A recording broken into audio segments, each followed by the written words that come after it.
This is a bolt-on neck design that Martin's using. The Martin is what I call kind of a hybrid bolt-on neck.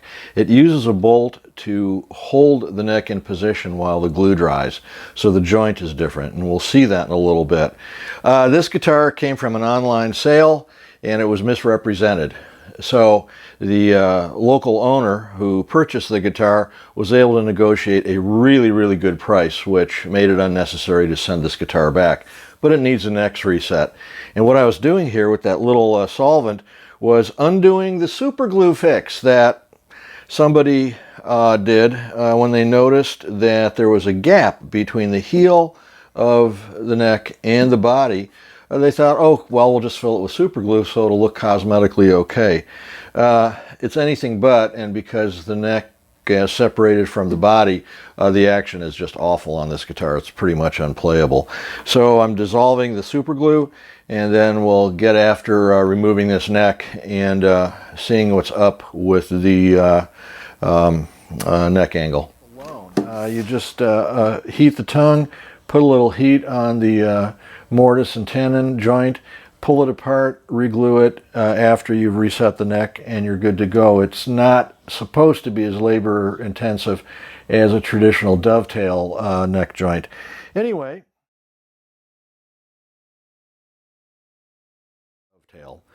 Well, I've got two Martin guitars in the shop for a neck reset. As you can see, the necks have been removed. On the left is a 1974 Martin D35 that's got a dovetail joint, and on the right we've got a 2011 Martin GM CPA 3 that has a mortise and tenon joint. You can see on the neck heel itself that there is a shiny brass hole that a bolt goes into. And then on the body itself, you can see this very smooth, rounded end hole that is called a mortise, and the smooth, round tongue on the end of the neck heel is called a tenon. So those two fit together, and the bolt holds them in place, but the neck is glued on. And here's a good example of what's called a dovetail joint. It's a traditional joint, and once it's locked in and glued, it's not going to go anywhere. The reason neck resets have to be done with dovetail joints is that the body shifts over time and the neck shifts, and the geometries change from the tension of the strings over the years. So you can see on the left there on the neck the one part of the dovetail and the dovetail extension, and it is a triangular shaped wedge, and it mates with a triangular shaped recess in the neck block itself. So when those two are put together, it's not going to go anywhere. The upside is it's a very stable joint. It's been used for years, I mean like hundreds of years, and it transfers tone very well. The downside is when it needs to be redone, well, it gets expensive because it's a very labor-intensive process to remove a neck, shave off some material on the heel to reset the neck angle, and put it back together. So there you have it. So now what I'm doing is I'm cleaning this up along the edge of the heel here to make sure that I get a nice clean joint when the neck is attached back on. So I take a piece of sandpaper, put it underneath, and numerous pulls of the sandpaper along the edge of the heel will end up giving us a perfectly tight, nice, seamless joint. It's a little hard to talk while I'm working.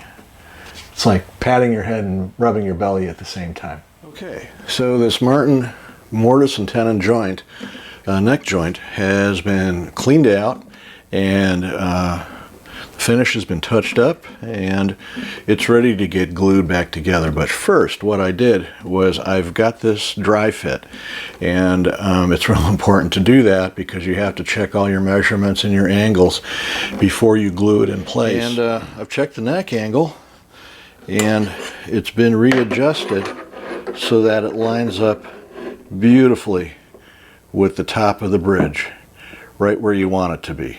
So we're good to go on the neck angle.